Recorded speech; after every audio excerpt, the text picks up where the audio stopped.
Algoritmos gráficos básicos. El Z-Buffer. El Z-Buffer es un algoritmo que permite la identificación de las partes de la escena que son visibles desde la posición del observador.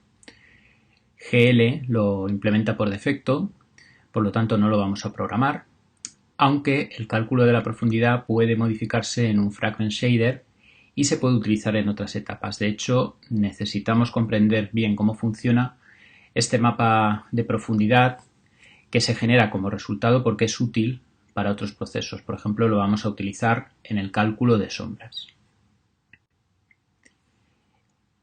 El Z-Buffer, también denominado Depth Buffer o buffer de profundidad, es un algoritmo que opera píxel a píxel, es decir, trabaja en el espacio de la imagen, y lo que hace es, para cada píxel, compara la profundidad de todas las superficies que se proyectan en él, es decir, dado este píxel, mira la profundidad de este fragmento, la profundidad de este otro fragmento y la profundidad de este último fragmento y toma el color de la superficie más cercana. Por lo tanto, este píxel quedaría de color naranja.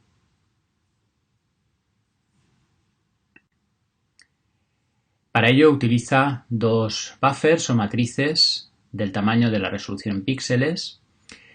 En uno de ellos almacena el buffer de intensidad o iBuffer, que va a almacenar la intensidad de cada píxel, es decir, la imagen final. Y por otro lado tenemos el buffer de profundidad o Z-Buffer, que almacena la profundidad de cada píxel al procesar cada polígono. Aquí tenemos dos imágenes del aspecto que tendrían el iBuffer, que es la escena, y el Z-Buffer, que es una imagen en grises donde los blancos indican profundidad, los negros indican cercanía. Entonces esto nos da una idea de la posición en cuanto a profundidad de cada elemento de la escena. El iBuffer al principio se inicializa al color del fondo y el Z-Buffer a la profundidad máxima de la escena.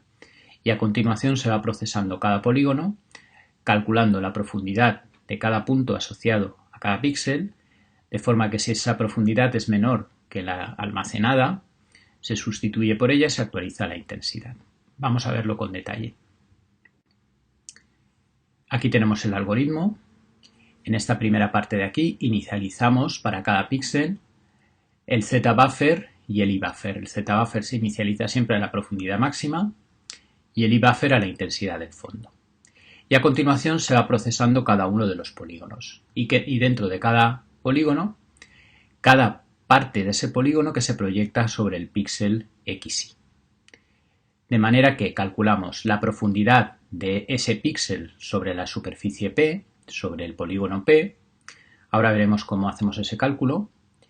Y si la profundidad de ese punto es menor que la profundidad que teníamos almacenada anteriormente en el Z-Buffer, por ejemplo, porque está recién inicializado y la profundidad es máxima, o porque ese polígono está delante de otro polígono anterior, en ese caso lo que hacemos es almacenar esa profundidad en el Z-Buffer sustituyendo la que había y guardar también el color, la intensidad de ese píxel sobre esa superficie P en el buffer de intensidad. De manera que después de todo este proceso, en el Z-Buffer tendríamos el mapa de profundidades y en el iBuffer el mapa de intensidades.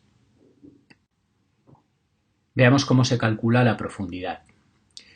En realidad es bastante sencillo porque el polígono siempre es un plano, por lo tanto tenemos la ecuación del plano en la que podemos despejar la z y a partir de la x y la y y los coeficientes de cada una de las variables en el plano podemos obtener el valor de z. No obstante, es posible, despejando de manera adecuada, aprovechar las líneas de rastreo, de manera que al final podemos establecer dos constantes que serían menos a partido por c y b partido por c, de manera que cuando pasamos de una línea de rastreo a otra o de un píxel al contiguo podemos calcular la profundidad simplemente sumando esta cantidad según el caso. De esa manera convertimos esta división en una simple suma.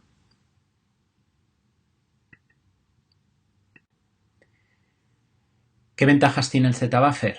En realidad es muy sencillo de implementar. Hemos visto el algoritmo que es poco más que ese algoritmo en pseudocódigo. No requiere clasificar las superficies, es decir, podemos recorrer todos los polígonos en cualquier orden. Y además se puede paralelizar e implementar en hardware de manera sencilla. De hecho, GL lo lleva implementado, nosotros no vamos a cambiar esa implementación. Inconvenientes. Bien, en un principio, cuando este algoritmo se concibió, hace ya bastantes años, tenía altos requerimientos de espacio, porque necesitas dos buffers para representar la escena, del tamaño de toda la imagen, lo cual hace que en esa época fuera un gran inconveniente por lo cara que resultaba la memoria.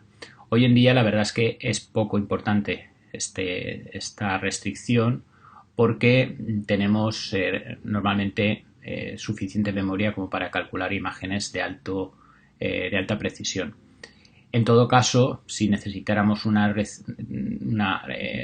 precisión excesiva, podríamos dividir la imagen en varios trozos y tratar cada uno de los trozos de la imagen por separado.